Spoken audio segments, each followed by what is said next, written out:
Why did the crowd ask Jesus for a sign from heaven? What did Jesus mean when he said, "Whoever is not with me is against me, and whoever does not gather with me scatters"? All these questions and more answered during today's episode of Daily Reflections.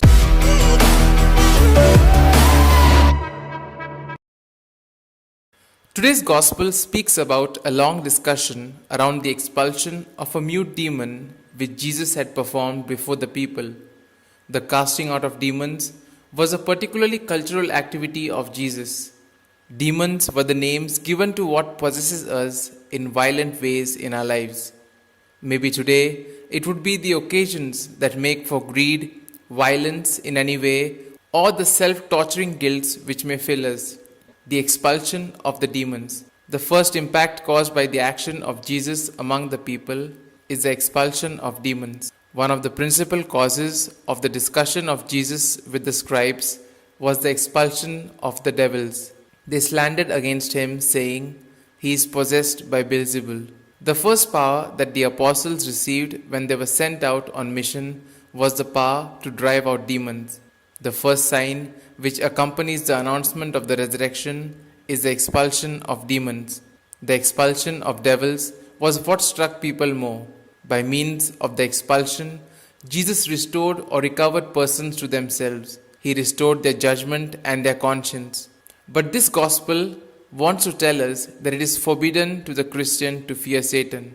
By his resurrection and by his liberating action, Jesus drives away from us the fear of Satan. He gives freedom to the heart, firmness in our actions, and causes hope to emerge in the horizon. We should walk along the path of Jesus, savoring the victory over the power of evil.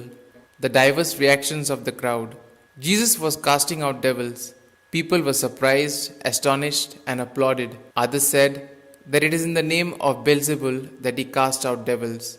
The Gospel of Mark tells us that it was a question of the scribes who had gone to Jerusalem to control the activity of Jesus. Others still asked for a sign from heaven because they were not convinced by a sign as evident as the expulsion done in front of all the people. The people had a closed heart and were not in a position to see the great works of Jesus. Similarly, in our lives, our vision might be sometimes obscured by our prejudices. Jesus answers their charge with two arguments. There were many exorcists in Palestine in Jesus' time, so Jesus retorted by saying that they also incriminate their own kin who cast out demons. If they condemn Jesus, they also condemn themselves. God is the source of our protection and security. What is the point of Jesus' grim story about a vacant house being occupied by an evil force? It is not enough to banish evil thoughts and habits from our lives. We must also fill the void with God, who is the source of all that is good, wholesome, true, and life-giving for us. Augustine of Hippo said that our lives have a God-shaped void which only God can fill.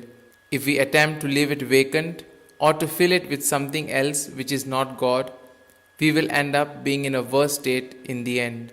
The Lord wants to fill our minds and hearts with the power of His life-giving word and healing love. Jesus makes it very clear that there are no neutral parties in this world. We are either for the Lord or against Him. We cannot serve two kingdoms opposed to each other.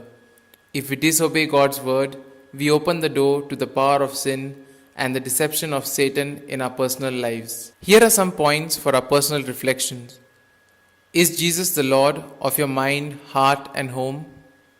Do you know the peace and security of a life submitted to God and His word? What do you do in order to cast out the power which dominates you and takes you away from God? These points can be of great help to reflect on today's gospel. And if you like our reflection, do share the good news of our Lord. Have a good day, and may God bless you all. Amen.